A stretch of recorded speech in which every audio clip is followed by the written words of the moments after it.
Bonjour à tous, aujourd'hui on va parler du nouvel iPad Pro 10,5 pouces. L'iPad Pro 10,5 pouces est une nouveauté. Depuis la sortie de l'iPad en 2010, il y a eu 4 différents formats d'iPad. Celui-ci est complètement inédit avec un nouveau design qui est quand même plutôt un coup de neuf appréciable pour la gamme iPad et quelques nouveautés physiques comme par exemple le Touch ID qui passe à la seconde. C'est plutôt pas mal, on retrouve le même capteur que sur l'iPhone 6S ou iPhone 7. C'est un détail, mais ça reste appréciable. Il faut dire que tout l'iPad se concentre sur son expérience de performance, que ce soit au niveau du processeur ou au niveau du taux de rafraîchissement de l'écran. Le nouveau processeur Apple A10 Fusion couplé avec l'écran de 120 images par seconde donne juste une expérience iPad complètement inédite, une expérience iPad vraiment différente. Je m'attendais pas à ça, je m'attendais pas à ce qu'il y ait autant de différences dans l'usage avec un écran pareil, mais clairement il a coupé le souffle. Tout se lance extrêmement rapidement. Sur ces démonstrations, je vous présente iOS 11 qui n'est pas encore sorti mais qui arrivera cet automne. Si vous regardez cette vidéo plus tard, eh bien peut-être qu'il est déjà sorti. iOS 11 est déjà extrêmement fluide alors que cet appareil de test fonctionne avec une bêta 1, ce qui est quand même plutôt vraiment incroyable. Les images défilent à la vitesse de l'éclair sur l'écran. Honnêtement, l'expérience iPad est totalement chamboulée. Tout est rapide, fluide. C'est extrêmement appréciable d'utiliser un iPad aussi performant. L'iPad Pro est vraiment très intéressant sur le plan photo. En effet, il est suffisamment performant pour faire des retouches rapides. L'Apple Pencil permet d'avoir plus de précision. Et surtout, vous avez un capteur intégré de très bonne qualité. La boursouflure à l'arrière de l'iPad est un peu plus importante, mais le capteur est bien plus performant que la précédente génération. On retrouve un capteur d'iPhone 7 qui prend des photos juste sublimes, surtout en basse luminosité, contrairement à l'ancien appareil. Le flash de l'iPhone 7 également est présent.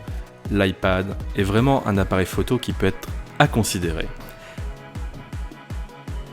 À l'heure où cette vidéo est tournée, vous recevrez votre iPad Pro avec iOS 10 installé sur l'iPad. Alors forcément, l'expérience n'est pas du tout la même qu'avec iOS 11 que vous pouvez retrouver dès cet automne.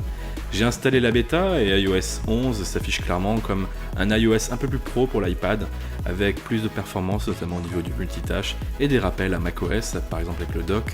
Dans le dock, vous pouvez positionner 13 icônes, 13 applications, et vous pouvez faire différentes vues, comme par exemple une vue Slide View et une fenêtre flottante supplémentaire.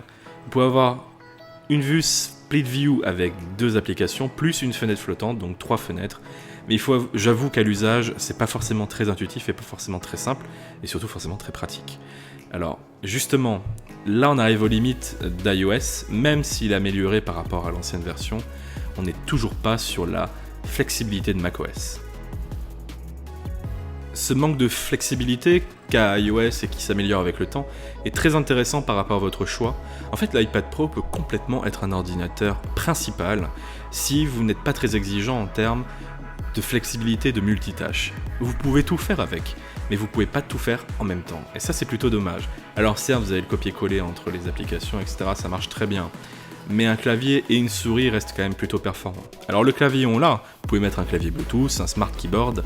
Et par exemple, le Smart Keyboard à 180€ minimum reste un prix prohibitif pour un appareil qui est quand même peu qualitatif, que ce soit en termes d'esthétique ou en termes de praticité. L'Apple Pencil est plutôt pas mal et vraiment bien mis en valeur sur iOS 11 et encore plus sur une nouvelle iPad avec les taux de rafraîchissement améliorés. En fait, je recommande fortement cet iPad. Globalement, il est très bon. C'est le meilleur iPad qui n'est jamais sorti. En ordinateur principal, ça peut le faire sans aucun problème.